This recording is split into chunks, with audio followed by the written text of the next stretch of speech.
Doctor గారు నమస్తే అండి. నమస్తే అండి. ఎస్ డాక్టర్ గారు, డాక్టర్ని మేము డాక్టర్ అమ్మ అని చాలా గౌరవంగా పిలుచుకుంటాము. అలాంటి డాక్టర్కే ఇప్పుడు ప్రొటెక్షన్ లేకుండా పోయింది. అది కూడా ఎక్కడో జరిగింది, బయట అంటే ఒక రకంగా ఉంటుంది కానీ హాస్పిటల్లోనే. కోల్కతాలో జరిగిన ఈ సంఘటన గురించి ఏం చెప్తారు డాక్టర్ గారు? సో ఇది చాలా డిస్టర్బింగ్ ఈవెంట్ అండి. మేము చూస్తున్నారు మీరు 2-3 డేస్ నుంచి ఆల్ ఓవర్ ఇండియా డాక్టర్స్ కూడా ఎంతో ప్రొటెస్ట్ చేస్తున్నారు. బట్ నన్ను అడిగితే ఇది ఒక డాక్టర్ అని కాదండి. ఇప్పుడు చూసినట్టుగా మాక్సిమం దీనికి రియాక్ట్ అవుతుంది ఓన్లీ డాక్టర్స్. కానీ ఒక నార్మల్ అమ్మాయి లాగా ఆలోచించండి. ఆ అమ్మాయి 36 అవర్స్ డ్యూటీ చేసుకుంటూ తన మెడికల్ కాలేజ్ లో ఆ రోజు నైట్ రౌండ్స్ చేసుకొని జస్ట్ వెళ్ళి ఆ సెమినార్ హాల్లో 2:00 కి అమ్మాయికి తినడానికి టైం దొరికింది. 2:00 తినేసి కొంచెం రెస్ట్ తీసుకుందామని చెప్పి ఆ సెమినార్ హాల్కి వెళ్ళింది. అండ్ సెమినార్ హాల్ కి ఎందుకు వెళ్ళింది అని చాలా మంది అడుగుతున్నారండి. మీకు అందరికి తెలియని విషయం ఏంటంటే, మెడికల్ కాలేజెస్ లో ఎస్పెషల్లీ గవర్నమెంట్ మెడికల్ కాలేజెస్ లో ఫీమేల్ డాక్టర్స్ కి డ్యూటీ రూమ్స్ అవన్నీ సరిగ్గా ఉండవు. మాక్సిమం ఉంటే ఒక రూమ్ లో మామూలుగా ఏ మెడికల్ కాలేజ్ లో ఉన్న ఒక రూమ్ లో ఒక 4 బెడ్స్ ఉన్నా అదే టైంలో డ్యూటీలో ఒక 10 మంది ఫీమేల్ డాక్టర్స్ దాకా ఉంటారు. సో అలాంటి టైంలో ఒక 4 మెంబర్స్ ఉన్న మిగతా వాళ్ళు సెమినార్ రూమ్స్ డిపార్ట్మెంట్ లో ప్రతి డిపార్ట్మెంట్ కి ఒక సెపరేట్ రూమ్ ఉంటుందండి. అంటే అది పేషెంట్ ఎగ్జామినేషన్ కోసము అలా కొన్ని రూమ్స్ ఉంటాయి. సో అలాంటి రూమ్స్ యాక్సెస్ కానీ డాక్టర్స్ దగ్గరకు ఉన్నప్పుడు వాళ్ళు ఇంటర్న్స్ గా, అంటే ఈ టైంలో నేను ఈ టైం వరకు నేను మేల్కొని ఉంటాను, నేను వార్డ్ చూసుకుంటాను, ఒక 1 hour 2 hours నువ్వు పడుకో, ఈ టైం చూసుకుంటాను, వాళ్ళు డివైడ్ చేసుకుని ఆ రూమ్ లాక్ వేసుకొని అలా ఉంటారు. సెమినార్ హాల్ కాబట్టి ప్రాబబ్లీ లాక్ వేసుకునే యాక్సెస్ తనకు ఉండదు. బట్ ఇప్పుడు తన ఓన్ కాలేజ్ లో తను సెమినార్ హాల్లో కాసేపు రెస్ట్ తీసుకోవడంలో ఏముంటుంది అని ధైర్యంగా వెళ్ళి ఉంటది పాపం మా అమ్మాయి. కానీ అలాంటి సిచ్యువేషన్ లో వెళ్ళి ఒకళ్ళు చంపేస్తారు. చంపేయడం పక్కన పెడితే ఆ అమ్మాయిని రేప్ చేయడం. అండ్ వర్స్ట్ పార్ట్ ఏంటంటే, అది అయిపోయిన వెంటనే దాన్ని సూసైడ్ లాగా చిత్రీకరించడం. అందరూ అదే క్వశ్చన్ చేస్తున్నారు, సూసైడ్ లాగా ఎందుకు చెప్పాలి పేరెంట్స్ కి? ఎగ్జాక్ట్లీ. అండ్ సూసైడ్ అని కాకుండా అమ్మాయిని సైకోసిస్ అని చెప్పి, అంతగా చదువుకొని ఎంబీబీఎస్ ఫినిష్ చేసి తను కష్టపడి ఒక పీజీ సీట్ తెచ్చుకొని, గవర్నమెంట్ మెడికల్ కాలేజ్ లో పీజీ సీట్ అంటే తను ఎంత కష్టపడితే వచ్చి ఉంటుంది.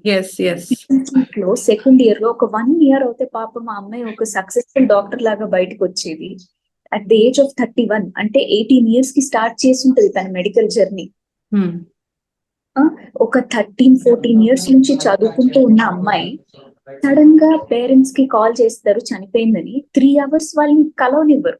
3 hours దాకా కూడా పేరెంట్స్ ని కలవనివ్వకుండా మళ్ళీ ఫస్ట్ సైకోసిస్, ఆమె సూసైడ్ చేసుకుందని కవరప్ చేయడానికి ట్రై చేసి, మళ్ళీ ఎవరో ఒక అతను ఉన్నారు, ఏదో బ్లూటూత్ దొరికింది, అతని చంపాడని చెప్పి. కానీ ఇది కూడా నమ్ముదాం అనుకుంటే పోస్ట్ మార్టం లో చూసేసరికి ఆ సిమెన్ అనాలిసిస్ చేసినప్పుడు amount of semen that they found is 150 grams. అంటే ఒక్క నుంచి మాక్సిమం ఓన్లీ 15 grams సీమెనే కలెక్ట్ చేయగలరు వాడు రేప్ చేసినా కానీ.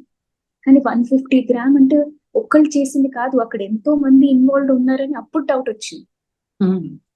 సో ఎంతవరకు కవరప్ చేయడానికి ఒక కేసుని, ఎంతమంది ఇన్వాల్వ్ ఉన్నారు, ఎవరిని ప్రొటెక్ట్ చేయడానికి, ఇవన్నీ కూడా పక్కన పెడితే సైలెంట్ గా August 14th నైట్ మార్చ్ చేస్తున్నారు ఆ అమ్మాయిలు. ఆ క్యాంపస్ నుంచి లాల్ చౌక్ వరకు ఏదో సైలెంట్ గా మార్చ్ చేస్తుంటే కూడా అసలు ఒక లారీలో ఒక 100 పైగా గుండాలు వచ్చేసి వాళ్ళ లారీలోంచి దిగేసి ఇష్టం వచ్చినట్టు అక్కడ అమ్మాయిల్ని, పేషెంట్స్ ని ఎవరిని కొట్టి అక్కడ హాస్పిటల్ ని ధ్వంసం చేయడం. అంటే వాళ్ళు అక్కడ they are trying to destroy the evidence. ఆ సెమినార్ హాల్ వరకు కూడా వెళ్ళి అక్కడ సెమినార్ హాల్ వాళ్ళు వెంటనే గోడలు పూల కొట్టేసి రెనోవేట్ చేయాల్సిన అవసరం ఏమొచ్చింది? అంతా to cover up the evidence. ఏంటి అంటే ఎప్పుడైనా ఈ కంట్రీలో ఎవరైనా ఏదైనా చేయొచ్చు, అడిగే వాళ్ళు ఎవరు చేయకూడదు. సడన్ గా ఊపిరి ఆగిపోతుందంటే ఫస్ట్ పిలిచేది ఆ అమ్మాయిని, చెస్ట్ మెడిసిన్ స్పెషలిస్ట్ ని. లంగ్స్ ఎలా ఉంది, అక్యూట్ కండిషన్స్, ఇవన్నీ చేసే ఆ అమ్మాయి ఎన్ని లైఫ్ సేవ్ చేసిన అమ్మాయి, ఆ అమ్మాయి లైఫ్ కి ప్రొటెక్షన్ లేదంటే తల్లిదండ్రులు ఎందుకు పంపిస్తారండి? ఇంకా వేరే చోట చదువుకోమ్మా, నైట్ డ్యూటీలు చేయమ్మా అని ఎవరికి ధైర్యం ఉంటుందండి? అసలు ఇదంతా విన్న తర్వాత మనకి ధైర్యం ఉంటుందా? మన ఇంట్లో వాళ్ళని పంపించగలమా, నైట్ డ్యూటీకి వెళ్ళమ్మా, నువ్వు 36 hours డ్యూటీ హాస్పిటల్లో ఉండమ్మా అని? ఎస్, ఖచ్చితంగా డాక్టర్ గారు. డాక్టర్ గారు అయితే బాడీ మీద చూస్తే గాయాలు అంటే ఆ పోస్ట్ మార్టం నివేదిక వింటేనే కన్నీళ్లు తెప్పిస్తున్నాయి. అంటే ఒక మనిషిని అంత ఘోరంగా, అంత కిరాతకంగా ప్రాణాలు నిలబెట్టిన డాక్టర్ ప్రాణాలని అంత కఠినంగా తీయడం అనేది అసలు నిజంగా అది ఎంత ఎంత బాధాకరం అంటే అది అడగడానికి కూడా నాకు చాలా బాధగా అనిపిస్తుంది డాక్టర్ గారు. అవునండి. అందుకే కదండి ఇప్పుడు ఒక్కరు ఆ అమ్మాయిని అంత డ్యామేజ్ చేసే ఛాన్స్ లేదండి. చూసినట్టుగా అయితే బాడీ దొరికినప్పుడు ఆ అమ్మాయి లెగ్స్ కూడా 90 degrees పొజిషన్ లోకి వెళ్ళిపోయాయి. అంటే ఆ పెల్విస్ అనేది మొత్తం బ్రేక్ అయిపోయింది. ఆ కళ్ళల్లో గాజు పెంకులు ఉన్నాయి, గ్లాసెస్ వి. ఫేస్ అంతా వాచిపోయింది, ఐ దగ్గర ఇంజరీ, ఫేస్ దగ్గర ఇంజరీ. ఆ అమ్మాయిని ఎంత టార్చర్ చేసి చంపారండి. చనిపోయే ముందు కూడా ఆ అమ్మాయి ఎంతో టార్చర్ అనుభవించింది. ఎస్. సో దీన్ని తీవ్రంగా ఖండించాల్సిన విషయం అండి. అందుకే ఇవాళ నేషన్ వైడ్ డాక్టర్స్ అందరూ కూడా నాన్ ఎసెన్షియల్ సర్వీసెస్, ఓపీడీస్ అన్ని బంద్ పెట్టేశారు. ఎస్. ఖచ్చితమైన జస్టిస్ అంటే ఏముంటుంది డాక్టర్ గారు? ఫస్ట్ కల్ప్రిట్ ఎవరో తెలియాలండి ఒకటి. అండ్ తెలిసి మనకి ఎవిడెన్స్ ఫస్ట్ సిబిఐ తీసుకొని సరిగ్గా ఎవిడెన్స్ ప్రూవ్ చేసి వాళ్ళని హ్యాంగే చేయాలండి. దీనికి వాళ్ళకి డైరెక్ట్ హ్యాంగింగ్ తప్ప వేరే ఏ పనిష్మెంట్ ఇచ్చినా తప్పే. వాళ్ళని కూర్చోపెట్టి జైల్లో పెట్టడం అనేది అబ్సల్యూట్ రబ్బిష్. ఎందుకంటే ఇంకొకసారి ఇలాంటివి చేయాలంటే జనాలు భయపడాలి, భయం లేకుండా పోతుంది. వేరే కంట్రీస్ లో ఎంత స్ట్రిక్ట్ గా ఉంటాయండి రూల్స్. రేప్ చేసినప్పటికీ ఏకంగా తలలు తీసేయడం అలా ఉంటాయి. ఇలాంటి స్ట్రిక్ట్ లాస్ మన కంట్రీలోకి రావాలి. ఇవన్నీ పక్కన పెడితే ఒక ఆడపిల్లకి వర్క్ ప్లేస్ లో ప్రొటెక్షన్ అనేది ఉండాలి. పేరెంట్స్ ధైర్యంగా అమ్మాయిని చదివించి బయటికి పంపించి వర్క్ చేయమ్మా అంటే ప్రొటెక్షన్ లేనప్పుడు ఇదంతా అనవసరం కదండి. ఎస్ డాక్టర్ గారు. సో అదా అంటే 24/7 వైద్య సేవలు అందుతానే ఉంటాయి అక్కడ. సో మిగతా డాక్టర్స్ కూడా ఉండుంటారు. అంటే ఇది ఇంత సైలెంట్ గా ఇట్లాగా అంటే చాలా మందికి డౌట్ వస్తున్న పరిస్థితి. సో అదే చెప్తానండి మీకు.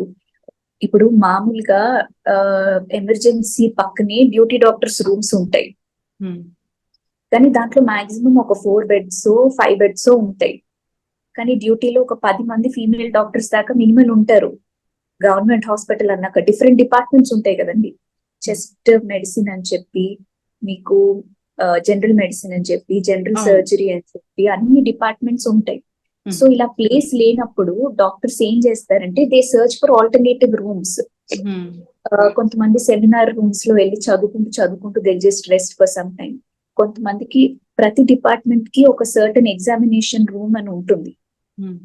ఆ రూమ్ కీస్ కూడా ఇస్తారు అప్పుడప్పుడు. ఏంటంటే దాంట్లో పేషెంట్ ఎగ్జామినేషన్ కోసం ఒక చిన్న బెడ్ ఉంటుంది, దాంట్లో అడ్జస్ట్ అవుతారు. సో ఆ డిపార్ట్మెంట్ నుంచి ఇద్దరు ఎవరైతే డ్యూటీలో ఉంటారో ఒక 2-3 గంటలు నువ్వు పడుకో, అప్పుడు ఆ టైంలో ఎమర్జెన్సీస్ నేను చూస్తాను, మిగతా 2-3 గంటలు నేను వెళ్ళి పడుకుంటాను, నువ్వు చూసుకో అని చెప్పి వాళ్ళు రూమ్ లో లాక్ వేసుకుంటారు. నేను పీజీ చేస్తున్నప్పుడు కూడా పూణేలో ఒకటే ఎమర్జెన్సీ రూమ్ ఉండేది. 1 for males, 1 for females in the emergency room. దాంట్లో 3 బెడ్లు ఉండేవి. బట్ డ్యూటీలో ఒక 7 డాక్టర్స్ వరకు ఉండేవాళ్ళు. కాబట్టి మేము we had to take access for the department rooms. కొంతమంది సెమినార్ హాల్స్ లో వెళ్ళి చదువుకుంటారు. సెమినార్ హాల్స్ ఇవన్నీ ఎలా ఉంటాయంటే యూజువలీ కొన్నిసార్లు సౌండ్ ప్రూఫ్ ఉంటాయి కదండి. సో అలాంటప్పుడు లోపల సౌండ్ బయటికి రాదు. అండ్ జామర్స్ కూడా ఆన్ అవుతాయి అప్పుడప్పుడు. అంటే ఆ టైంలో జామర్స్ ఆన్ అయి ఉండవు న్యాచురలీ. బట్ కొన్నిసార్లు సెమినార్ రూమ్స్ లో ఏంటంటే సౌండ్ ప్రూఫ్ ఉంటాయి, లోపల ఏం జరుగుతుందో మీకు బయట తెలీదు. సో అదే మేజర్. అండ్ ఆ టైంలో సెమినార్ ఇప్పుడు ఆ ఎగ్జామినేషన్ రూమ్స్ దగ్గర, సెమినార్ రూమ్స్ దగ్గర న్యాచురలీ ఎవరు ఉండరు ఆ టైంలో. అవును, కానీ యాక్సెస్ ఎలా ఉంది అసలు అక్కడ రావడానికి? బయట వాళ్ళు లోపలికి రావడానికి అసలు యాక్సెస్ ఎలా ఉంది? అతను అదే చెప్తున్నారు కదండి, యూజువలీ అంత ఈజీగా బయట వాళ్ళు లోపలికి రాలేరు. సెక్యూరిటీ వాళ్ళు ఉంటారు. ప్రతి ఫ్లోర్ కి ఐడియల్లీ సెక్యూరిటీ గార్డ్ ఉండాలి హాస్పిటల్లో. ఎస్పెషల్లీ ఆ టైంలో ఒక కారిడార్ లో ఎవరైనా ఎంటర్ అవుతున్నారంటే ప్రాపర్ ఉండాలి. 2 things. ఒకటి, అక్కడ సెక్యూరిటీ సరిగ్గా లేదు, గవర్నమెంట్ కాలేజ్ కాబట్టి, నెంబర్ 1. నెంబర్ 2, మీకు అక్కడ అతను ఎవరైతే ఇప్పుడు కల్ప్రిట్ ఎవరైతే చెప్తున్నారో హూస్ జస్ట్ స్కేప్ కోట్ అని చాలా మంది అంటున్నారు. సో అతను కూడా ఏంటి అంటే one of the police official లాగే అంటున్నారు కదా. అవును, అవును. సో అతనికి అయితే యాక్సెస్ ఉంటుంది కదా, అతని సెక్యూరిటీ అన్నట్టే పంపించి ఉంటారు కదా. ఎస్. సో బట్ ఎంత ఏది ఇప్పుడు అతను చేశాడు అని అనుకొని వదిలేయడానికి లేదు కదండి, బికాస్ అక్కడ పోస్ట్ మార్టం లో the amount of semen found ఇది మ్యాచ్ అవ్వట్లేదు. ఒకవేళ అతను ఒక్కడే చేశాడు, అతను పోనీ ఒప్పుకున్నాడు నన్ను చంపండి అని చెప్పి, అవును, ఇలాంటి కండిషన్ లో మరి వీళ్ళు అర్జెంట్ గా అంత ఎవిడెన్స్ డిస్ట్రాయ్ చేసేయడం, 100 మెంబర్స్ వచ్చేసి వీళ్ళని అటాక్ చేయడం, ఇవన్నీ అవసరం ఏముందండి మరి?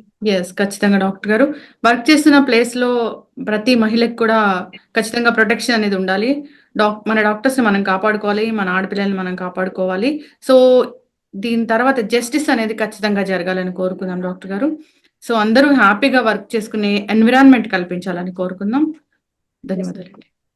Thank you.